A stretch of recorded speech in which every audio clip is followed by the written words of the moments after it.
Don't beg. Don't chase. Don't text. Don't call. You know why? Because the moment you do any of those things, you're operating from scarcity. You're telling the world, I don't believe I'm enough. You're moving like someone who's desperate for validation, not like someone who knows their worth. And here's the truth. People can smell desperation. It's not attractive. It's repelling. When you beg, you're saying, I don't trust myself to attract better.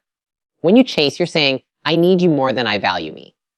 When you text or call just to get attention, you're handing over your power like it's free candy. Stop doing that. Because every time you reach out to someone who's not reaching back, you're teaching them how to treat you. The world rewards people who act from abundance. You want respect. Move like someone who already has it. You want love. Love yourself so deeply that indifference feels like rejection to them, not to you. You want peace. Stop negotiating your boundaries for temporary comfort. Here's what you do instead. Focus on becoming undeniable. Build your body, your business, your mind, your discipline. Turn your silence into power. Make your absence felt. When you stop chasing, something powerful happens. The energy flips. The people who didn't value you start wondering why they lost access to you. And that's when you realize they were never the prize you were. Don't run after people.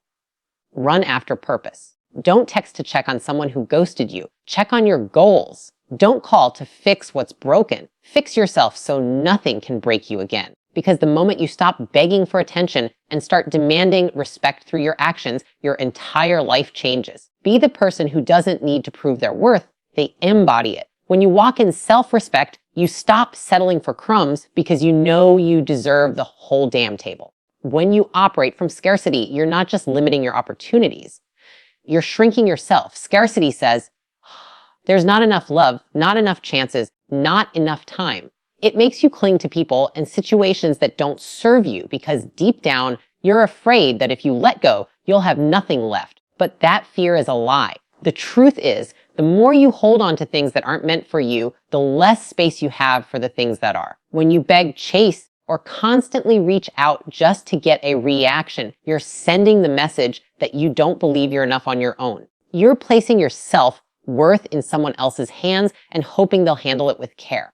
But they won't, not because they're cruel, but because no one can protect what you refuse to value first. People can only treat you to the level that you treat yourself. If you act like you're replaceable, they'll believe it. If you act like you're valuable, they'll respond differently. Operating from scarcity is subtle. It's in the text you send at midnight just to check in. It's in the way you explain your worth when someone starts to pull away. It's in the way you chase validation instead of standards. You convince yourself that your persistence is love, but really it's fear of being alone, fear of rejection, fear that maybe you're not good enough to attract something better. But when you live in that fear, you attract exactly what you're afraid of: rejection, neglect, and disappointment. You can't build a powerful life from a place of desperation. Power doesn't chase. Power doesn't beg. Power knows it will attract what belongs to it through patience, discipline, and energy. When you move from abundance, you stop seeing people as your source of validation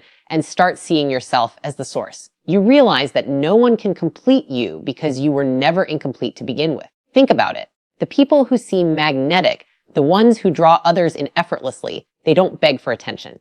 They don't run after people. They've become someone people want to be around. Their confidence, peace, and focus are contagious. They give off the energy of someone who doesn't need you, but chooses you. And that's powerful. You want to be that person. You want to walk into every situation knowing that if it's not aligned with your peace, you're not afraid to walk away. The shift happens when you decide that you will no longer operate out of fear, that you will no longer cling to something that doesn't feed your soul. When you stop begging for attention and start demanding respect through your presence, you change how people see you, and more importantly, how you see yourself. It's not arrogance, it's self-respect. It's not pride, it's standards. When you move from abundance, you don't panic when someone pulls away. You don't beg for closure. You understand that rejection isn't a loss.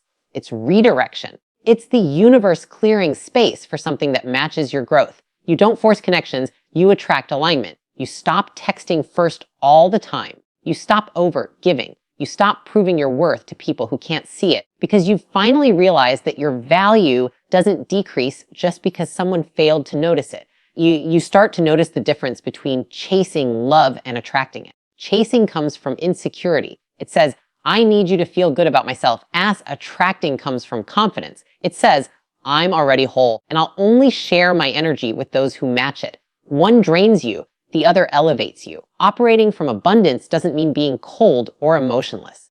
It means having boundaries. It means knowing when to give and when to pull back. It means being so grounded in who you are that other people's behavior doesn't shake your peace. It's understanding that silence can say more than 1,000 words, and walking away can be louder than any explanation. Every time you choose not to chase, you're building self-trust. You're telling yourself, I can handle the space between what I want and what's meant for me, guys. And that's where real confidence is built. In the quiet, in the restraint, in the decision not to force what isn't ready or right. Because when you stop operating from scarcity, you stop living in reaction to people and start living in alignment with purpose. So stop begging, stop chasing, stop calling, stop proving. Every time you hold your energy back from places that drain it, you create space for better things to enter. You don't need to convince anyone of your worth. You just need to remember it. And when you truly believe you're enough, you'll stop operating like you're not. Every time you chase someone who's not giving you the same energy back, you're teaching them a lesson, and not the one you think. You're teaching them that your boundaries are flexible, that your self-respect has a price, and that they can give you the bare minimum while you keep showing up with your everything. People learn how to treat you by the way you treat yourself in their presence. If you keep rewarding neglect with attention, indifference with effort, and silence with persistence, you're not just accepting disrespect, you're endorsing it. When you constantly reach out first, make excuses for their distance, or try to prove your value, you're training them to believe that your love is unconditional, not in a healthy way, but in a way that says, no matter what you do, I'll still be here. That kind of loyalty isn't noble. It's self-abandonment disguised as devotion. Because love that costs you your peace, your self-respect, or your dignity isn't love, it's dependency. And dependency always comes from a place of fear. You have to realize that not everyone deserves access to you.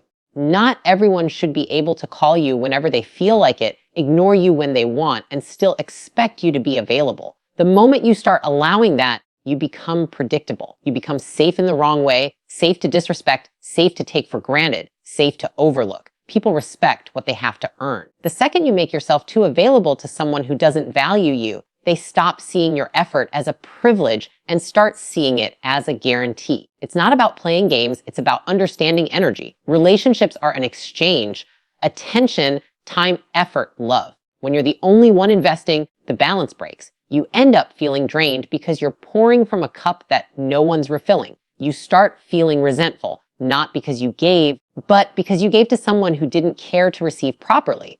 That's why it's crucial to recognize when your effort turns from connection to chasing, from love to begging, from loyalty to self-sacrifice. The truth is, most people don't change when you tell them to. They change when they lose access to you. As long as you keep showing up no matter how they treat you, they have no reason to adjust. Why would they? You've proven that your forgiveness comes cheap. But the moment you step back, the moment you stop answering every call or replying to every text, something shifts.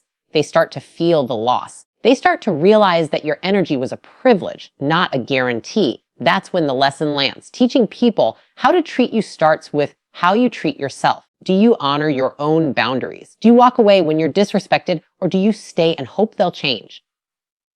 Because every time you stay in a situation that hurts you, you're telling the world and yourself that pain is acceptable if it comes from someone you love, but it's not. You can care deeply for someone and still decide that their behavior doesn't align with your worth. That's not being cold. That's emotional maturity. You don't have to yell, threaten, or beg to set a standard. You just have to act in alignment with it. Boundaries are not about control. They're about clarity. When someone crosses a line and you do nothing, you've redrawn the line without saying a word. The key is consistency. If your boundaries change every time you're lonely or afraid of losing someone, people learn that your standards are negotiable. But when your actions match your words, people adjust or exit, and both outcomes serve you. It's not your job to convince someone to respect you. It's your job to respect yourself enough to walk away when they don't. The more you reinforce your boundaries, the more people start to realize that your energy has value. You're not just another option. You're the standard. You teach people how to treat you by refusing to accept anything less than respect, consistency, and reciprocity. You have to get comfortable with silence. You have to get comfortable with not explaining yourself, with letting people wonder why you stopped trying. Because the moment you stop over-explaining, you stop justifying your worth. And that's when your power returns. When you stop chasing people who don't care, you make room for those who do. When you stop begging for effort, you attract people who give it naturally. When you stop tolerating disrespect, you start commanding respect without even asking for it. Teaching people how to treat you isn't about ego. It's about energy management. It's about deciding that your time, your peace, and your love are valuable resources, not giveaways. It's about understanding that self-respect isn't loud. It's quiet, firm, and consistent. The most powerful statement you can ever make is walking away from what doesn't value you without anger, without drama, without explanation, just peace. Because when you respect yourself enough to leave what doesn't serve you, you never have to beg for respect again. There's a moment in everyone's life when they realize that chasing validation will never fill the emptiness inside. You can get the compliment, the text back, the apology, and for a moment it feels good. You feel seen, acknowledged, wanted, but it fades every single time because external validation is temporary. It's like trying to live off junk food. It satisfies you for a few minutes, then leaves you emptier than before. What actually creates fulfillment isn't someone else's approval. It's your own progress, your own growth, your own commitment to becoming the best version of yourself. When you start focusing on self-development instead of validation, you shift from being emotionally reactive to being emotionally grounded. You stop chasing people to make you feel valuable, and you start building a life that reminds you of your value daily. You wake up earlier, you work harder, you push your limits, and you create results that no one can take from you. That's what confidence truly is, not needing constant reassurance, because your self-respect comes from the person you're becoming, not the opinions of others. The reason so many people chase attention is because they haven't yet found purpose. When you lack direction, validation becomes the substitute for fulfillment. You crave recognition because you're not creating anything that gives you internal pride. But once you start building something, your body, your business, your mindset, your skill set, you start realizing how little other people's opinions actually matter. Their approval stops being the goal because you've already proven to yourself that you can grow, improve, and elevate without anyone clapping for you. The most powerful version of you is the one who's focused, not bitter, not needy, just busy. You don't have time to chase people when you're chasing excellence. You don't have time to text first every time when you're learning discipline and self-control. When you're in that zone, your energy shifts. You start walking differently, talking differently, thinking differently. You no longer need to beg to be noticed. You have become noticeable through your presence, your consistency, and your growth. The truth is, the people who rejected you, ignored you, or underestimated you won't matter when you're locked in on self-improvement. Because while they're busy looking for distractions, you're building something real. You're healing, you're evolving, and you're upgrading your life from the inside out. And when that happens, something incredible follows. You stop chasing and you start attracting. Energy is magnetic. When you work on yourself, your energy becomes more grounded and powerful. People can feel that. They sense that you're no longer seeking approval, and that confidence draws the right people to you naturally. You'll notice how conversations change, how opportunities appear, and how relationships align with your new standard. But it all starts with one decision: to redirect your energy from seeking validation to building self-validation. Self-validation means you learn to be proud of your effort, not just your outcomes. It means you celebrate your discipline, your small wins, your ability to say no when something doesn't serve you. It means you give yourself credit for healing, for setting boundaries, for walking away when your old self would have stayed. You start becoming your own source of motivation, not because you don't need anyone, but because you've learned to rely on yourself first. And that's the real flex. Not proving your worth to others, but proving it to yourself through consistent action. It's waking up early even when no one's watching. It's keeping promises to yourself. It's doing the hard things when it would be easier to give up. That's how you rebuild your self-esteem from the inside. You stop being dependent on anyone else to make you feel valuable because your effort becomes your validation. You don't have to announce your growth. You don't have to post it, prove it, or perform it. Real growth is quiet. It's in how you respond differently to situations that once broke you. It's in how you protect your peace instead of fighting to be understood. It's in how you choose yourself over and over, no matter who walks away. When you invest in self-development, your silence becomes louder than any explanation because your results speak for you. The shift from validation to self-development changes everything. You stop asking, why don't they see my worth?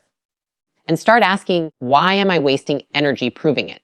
You stop fighting for people's attention and start fighting for your goals. You stop clinging to what's familiar and start building what's fulfilling. Every time you choose progress over people pleasing, you strengthen your confidence muscle. Every time you do the uncomfortable work, you reinforce your belief that you can rely on yourself. You start realizing that the most attractive thing about you isn't how much people like you. It's how much you've grown despite who didn't. It's your resilience, your drive, your ability to keep moving when no one is clapping. You become unshakable, not because life gets easier, but because you've built the internal strength to handle anything it throws at you. So stop chasing approval. Start chasing growth. The people who truly belong in your life won't need convincing. They'll recognize your value because you live it. And the ones who don't, you'll stop caring because you'll be too busy becoming the person you were always meant to be. Silence is one of the most underrated forms of power. Most people think power is loud, that it's about proving, explaining, defending, or showing up just to make a point. But real strength isn't in how much noise you make, it's in how much control you have when you choose not to. When you stop chasing, when you stop explaining yourself to people who don't care to understand, your silence becomes the loudest statement you'll ever make. Because silence says, I don't need to fight for what already speaks for itself. So when someone pulls away and you don't chase, they notice. When someone disrespects you and you respond with distance instead of anger, they feel it. Your silence creates space, and that space forces people to sit with the absence of your energy. It's in that absence that they finally realize your value. Because as long as you're always available, always reaching out, always fixing things, they don't have to think about what it would feel like to lose you. Silence makes them feel it. When you're silent, you're not weak, you're composed. You're choosing not to react out of emotion. You're choosing to hold your peace instead of handing it away for a temporary sense of control. The old version of you might have sent the long text, might have argued, might have begged for closure. But the evolved version of you understands that closure doesn't come from convincing someone. It comes from understanding that you deserve better. You don't need to prove your side. You just need to walk away with self-respect. Silence is also a mirror. It reflects back to people their own behavior. When you stop explaining, they're left alone with their actions. They start to replay the moments, the words, the disrespect, and for the first time, they can actually see what they've done. Not because you told them, but because you removed yourself from the noise long enough for them to notice what's missing. Silence exposes everything fake, everything manipulative, everything unstable. Because truth doesn't need defending, it reveals itself in time. The beauty of silence is that it allows you to redirect your energy. Instead of wasting time overanalyzing what went wrong or what you could have done differently, you invest that same energy into yourself. You hit the gym, you work on your business, you take care of your mind. You start using your silence as a tool for self-mastery. You understand that not every battle deserves your response. Some situations don't need words, they need distance. Some people don't need explanations, they need consequences. When you stop chasing, your silence starts speaking for you. It says, I respect myself too much to beg for what's not being offered. It says, I'm no longer available for confusion. It says, I've outgrown this version of me that needed constant validation. And that's what makes your silence powerful. It's grounded in certainty, not fear. You're no longer afraid of losing people because you've learned that peace is better than attention and self-respect is better than temporary affection. Silence also reclaims your emotional space. It gives you room to breathe, to process, to heal without the noise of outside opinions. It's in silence that you reconnect with your intuition, the part of you that always knew the truth but got drowned out by the need to be heard. When you stop talking and start observing, you begin to see everything clearly.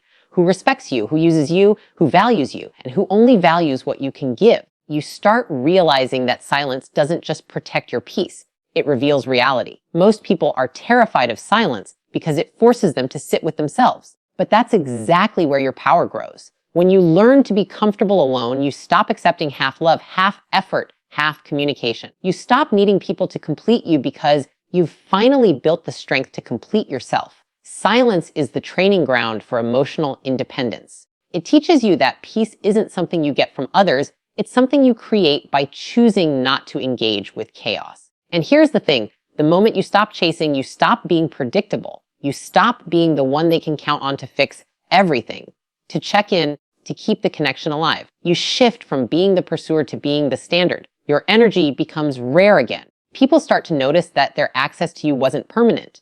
It was a privilege. And that realization hits hard because silence makes people miss what noise kept them distracted from appreciating. When you master silence, you master control, not over others, but over yourself. You no longer need to argue to prove your point. You don't need to explain your boundaries. You let your absence speak. You let your peace set the tone because people can debate your words, but they can't ignore your energy when it changes. Your silence becomes your power move.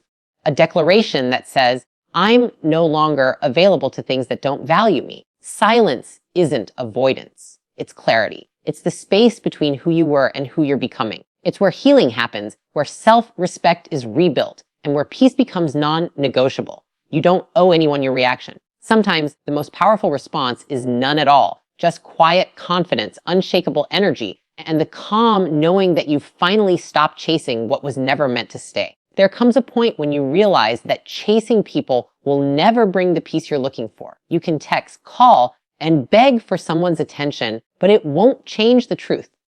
Real connection isn't forced, it's aligned. The more you run after people, the further you drift from your purpose. Because every time you chase someone, you're putting your energy into something temporary instead of something transformational. You're trading progress for validation. But when you stop chasing people and start chasing purpose, everything about your life begins to shift. Purpose gives direction. It gives meaning to your pain, structure to your growth, and clarity to your chaos. When you chase people, you depend on their approval to feel worthy. When you chase purpose, you depend on your mission to stay grounded. One keeps you emotional, the other makes you powerful. The truth is, the people who are meant for you will align naturally once you're walking in your purpose. You won't have to beg, convince, or explain yourself. The right people don't need to be chased. They recognize the energy of someone who's moving with intention. When you start pursuing purpose, you stop feeling the urge to prove your worth. You stop being addicted to attention because now your focus is on becoming who you're meant to be. You start asking better questions, not, why don't they want me? But what am I building? Who am I becoming? You begin to see how much time you wasted chasing temporary connections instead of permanent progress. Purpose doesn't beg for attention. It demands discipline. It requires you to wake up early, stay focused, and commit to something greater than your emotions. That's where true strength is born, not from being chosen by others, but from choosing yourself every single day. When you chase people, your emotions control your direction. You make decisions based on who texts back, who compliments you, who notices you. But when you chase purpose, logic and vision take over. You stop reacting to every little disappointment because you're too busy building something that fulfills you. That's when your confidence grows, when your happiness no longer depends on someone else's attention, but on your own consistency. Because purpose gives you something people can't give you: self-respect. Purpose also shifts your relationships. When you start walking in alignment, the wrong people fall away. They don't disappear because you're unlovable. They disappear because your energy no longer matches theirs. You stop attracting chaos because you're no longer operating from confusion. You start meeting people who move like you, focused, grounded, and growing. You realize that you don't need to chase anyone when you're already running towards something bigger than yourself. And the beautiful part is the ones who belong in your story will run beside you. You'll recognize them not by how much attention they give you, but by how much peace they bring you. Chasing purpose means you stop living for reactions and start living for results. You replace scrolling with studying, complaining with creating, waiting with working. Every time you choose purpose over people, you take back a piece of your power. You become more intentional with your time, your energy, and your emotions. You stop settling for distractions disguised as relationships, and you start craving alignment. People, habits, and goals that push you forward instead of holding you back. There's a certain glow that comes when you're focused on your purpose. It's not arrogance. It's confidence built from clarity. You start walking differently because you know where you're headed. You stop chasing love because you're too busy building a life you love. You stop begging to be chosen because you finally understand you were never waiting for people to pick you. You were waiting to pick yourself. That's the energy shift that changes everything. When your purpose becomes the priority, people start chasing you, not because you're trying to be noticed, but because they can feel your focus, your discipline, your direction. You learn that peace comes from progress. The days you work on yourself feel better than the nights you begged for attention. The satisfaction of becoming stronger, smarter, and more grounded lasts longer than any temporary validation. Purpose feeds your soul in a way no relationship ever could. It makes you realize that love isn't supposed to be your life's goal. It's supposed to complement your mission, not replace it. So when you stop chasing people and start chasing purpose, you gain more than success. You gain identity. You finally understand who you are without needing anyone to define you. You start trusting your path even when it's lonely, because you know the solitude is shaping you. Every distraction you let go of, every person you stop chasing, creates space for something greater to enter. That's how life works. When you align with purpose, you don't lose people. You just lose what was keeping you small. Chasing purpose means betting on yourself. It means saying no to comfort, to chaos, to anything that doesn't serve where you're headed. It means falling in love with your growth instead of your old patterns. And when you get there, when your focus is so locked in that nothing can shake it, you'll look back at all the times you begged for attention and realize none of it was worth it. Because while you were busy trying to be enough for someone else, your purpose was waiting for you to be enough for yourself. At the end of the day, everything comes down to one truth. You don't have to beg to be seen, you don't have to chase to be loved, and you don't have to lose yourself to be valued. The power was never in who texted first, who called back, or who stayed. The power was always in you, in your ability to walk away, to rebuild, and to rise stronger than before. When you stop operating from desperation and start moving with intention, you take back control of your life. You stop asking for permission to be worthy and start proving it through your actions, your discipline, and your peace. This is your reminder that silence can be strength, solitude can be healing, and purpose can be love. You don't need to chase anything that's meant for you. The right people, the right opportunities, and the right energy will always meet you when you're walking in self-respect and alignment. Until then, build yourself. Invest in your growth. Become so grounded in who you are that no rejection can shake your confidence again. Thank you for listening, not just with your ears, but with your heart. If this message resonated with you, take it as a sign it's time to stop chasing and start becoming. The world doesn't need another person begging to be loved. It needs more people who love themselves enough to walk in power, purpose, and peace. Thank you.